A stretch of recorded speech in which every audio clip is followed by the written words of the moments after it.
Hello student, psychology study point में आप सभी का स्वागत है। आज मैं लेकर आई हूँ आगामी परीक्षा में आने वाले मनोविज्ञान के महत्वपूर्ण प्रश्न जो प्रतियोगी परीक्षा की दृष्टि से अति महत्वपूर्ण है। पहला प्रश्न, चिंतन किस प्रकार की प्रक्रिया है? आंसर हो जाएगा बी ऑप्शन, जटिल मानसिक प्रक्रिया कहलाती है। नंबर 2 प्रश्न, चिंतन संप्रतियों का पुनर्संगठन है, यह किसने कहा है? आंसर हो जाएगा कोल सेनिक ने यह कहा कि चिंतन संप्रतियों का पुनर्संगठन है। नंबर 3 प्रश्न, कल्पना चिंतन में किसका अभाव रहता है? आंसर हो जाएगा ऑप्शन ए, पूर्व अनुभव का कल्पना चिंतन में अभाव रहता है। प्रश्न नंबर 4, शुद्ध बौद्धिक स्तर पर समस्या को किसके द्वारा सुलझाया जाता है? आंसर हो जाएगा डी ऑप्शन, तर्क द्वारा किसी भी समस्या को सुलझाया जा सकता है।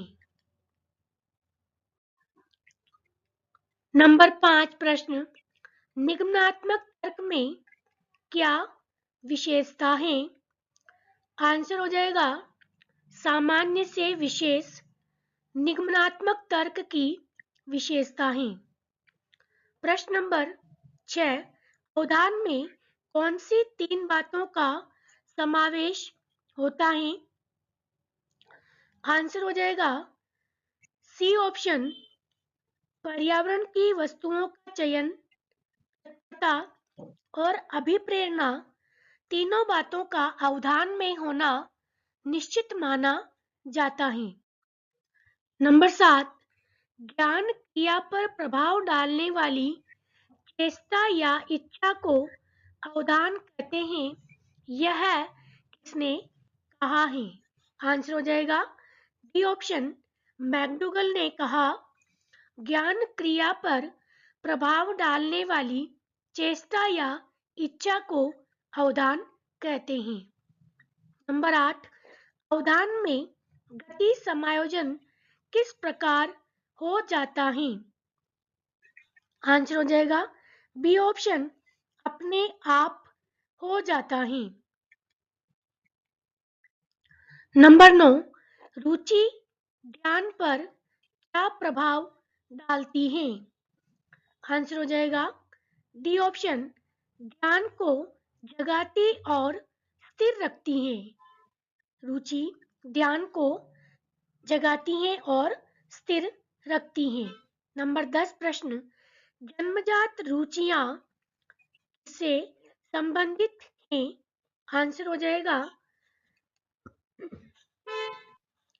है ऑप्शन, मूल प्रवृत्तियों से जन्मजात रुचियां संबंधित होती हैं। नंबर 11, वुडवर्थ ने कल्पना के विषय में क्या कहा? आंसर हो जाएगा ऑप्शन ए, कल्पना एक मानसिक हस्त व्यापार है। प्रश्न नंबर 12, दूरस्थ वस्तुओं के बारे में सोचना ही कल्पना है, यह किसने कहा?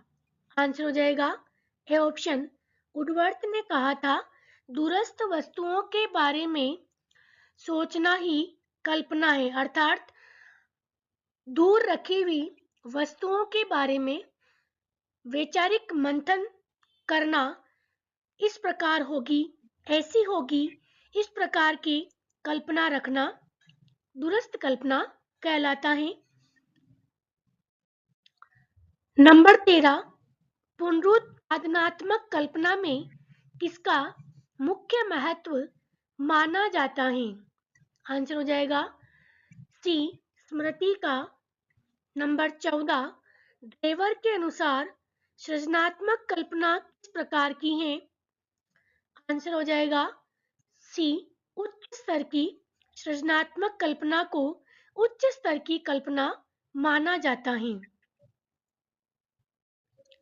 नंबर 15, आदनात्मक कल्पना किसे कहते हैं? आंसर हो जाएगा अ, चित्र अथवा दृश्य विकसित कल्पना को आदानात्मक कल्पना कहते हैं।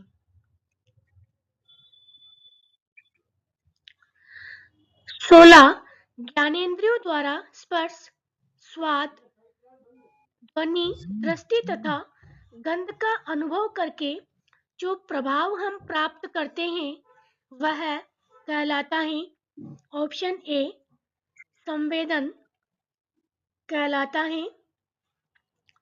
देन लास्ट प्रश्न नंबर 17, ज्ञानेंद्रियों द्वारा प्राप्त संवेदन के लिए आवश्यक है, ऑप्शन हो जाएगा सी ऑप्शन, प्रत्यक्षीकरण का होना ज्ञानेंद्रियों के ज्ञान प्राप्त करने के लिए अति आवश्यक होता है।